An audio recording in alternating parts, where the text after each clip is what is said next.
So the first job is taking off your drum. So two ways you can do it.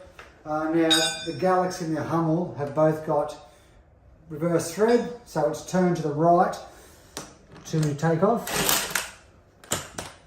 Or you can use a spanner and flip it over. You'll see multiple videos online from your individual brands on how to take those off.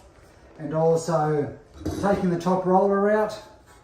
You've got your 4 bolts behind here, and it's a good time to take your top roller out, give it a clean, and then give your machine a good service. So to get the drum off, depending on how long it's been since you've done it, some might come out easy, sometimes you might need to flip it over and use a bit of a lever to try and do that. So, off we go. Might be a little bit tough depending on how frequently you do this.